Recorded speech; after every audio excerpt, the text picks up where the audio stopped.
টানা দ্বিতীয়বারের মতো শিরোপা জয়ের লক্ষ্যে ইতিমধ্যে মার্কিং মূলকে পাড়ি জমিয়েছে আর্জেন্টিনা। লিওনেল স্কালোনির অধীনে শক্তিশালী একটা স্কোয়াড নিয়ে আসন্ন বিশ্বকাপে মাঠে নামবে বর্তমান বিশ্ব চ্যাম্পিয়নরা। তবে এই শক্তিমত্তার বিপরীতে স্কালোনির এই স্কোয়াডটিতে রয়েছে দুশ্চিন্তা করার মতো একাধিক কারণ। কি সেই কারণ যাতে বিশ্বকাপ আসরে হোঁচট খেতে পারে আলবিসেলেস্তারা, সে কথাই জানবো এই রিপোর্টে।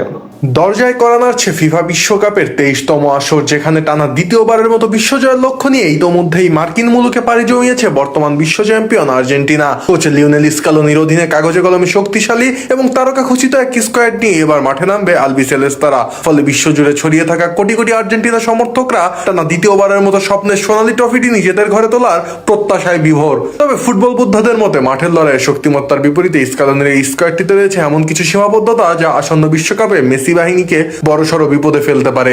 আপাত দৃষ্টিতে অপরাজেয় মনে হয় এই দলটির ভেতরে লুকিয়ে আছে বড় বিপদের আভাস, কেননা আর্জেন্টিনার গত কয়েক বছরের অভাবনীয় সাফল্যের পেছনের মূল চালিকা শক্তি ছিল তাদের অত্যন্ত গতিশীল এবং সৃজনশীল মিডফিল্ড। কিন্তু এবারের আসরে সেই মাঝমাঠের চিত্রটা একটু ভিন্ন এবং বেশ উদ্বেগজনক। মাঝমাঠের প্রধান দুই সেনা রদ্রিগো ডিপল কিংবা জিওভানি লো সেলসোদের বয়স আগের চেয়ে অনেকটাই বেড়েছে। শুধু বয়স বাড়াই নয়, সাম্প্রতিক সময়ে ক্লাব ফুটবলও তাদের পারফরমেন্সের গ্রাফ নিম্নমুখী। আকাশী নীল শিবিরে মাঝমাঠে প্রতিপক্ষকে গুড়িয়ে দেওয়ার যে চিরচেনা আগ্রাসন থাকার কথা ছিল তা যেন এবার কিছুটা হলেও ম্লান। অথচ এই গুরুত্বপূর্ণ পজিশনে দলে অনায়াসেই জায়গা পেতে পারতেন দুর্দান্ত ফর্মে থাকা অ্যাস্টন ভিলার মিডফিল্ডার এমিলিয়ানো বুয়েন্দিয়া। অথচ ক্লাব ফুটবলে নিয়মিত নিজের জাত চেনানো সত্ত্বেও স্কালোনির চূড়ান্ত বিশ্বকাপ স্কোয়াডে তিনি পুরোপুরি উপেক্ষিতই রয়ে গেছেন। ফর্মে থাকা চনমনে এই ফুটবলারকে বাদ দিয়ে শুধুমাত্র অফ ফর্মে থাকা অভিজ্ঞদের উপর স্কালোনির এই অতিরিক্ত ভরসাই মাঝমাঠের সৃজনশীলতা এবং গতিকে অনেকটাই কমিয়ে দিতে পারে, যা নকআউট পর্বের লড়াইয়ে শক্তিশালী দলগুলোর বিরুদ্ধে আর্জেন্টিনাকে মারাত্মকভাবে ভোগাতে পারে।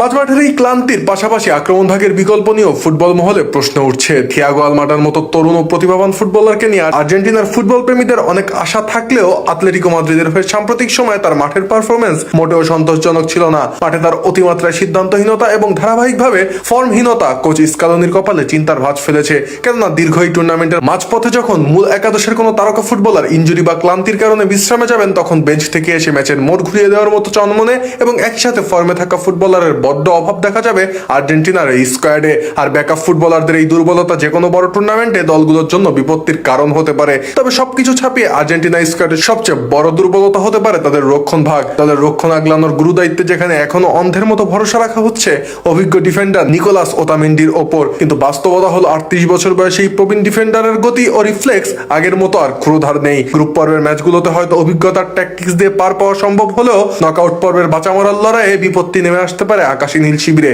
তবে শেষ পর্যন্ত লিওনেল মেসির দুর্দান্ত নেতৃত্ব আর লিওনেল স্কালোনির দুরন্ত কলা কৌশলে টানা দ্বিতীয়বারের মতো শিরোপা জিতবে আলবিসেলেস্তারা, এমনটাই প্রত্যাশা ভক্তদের।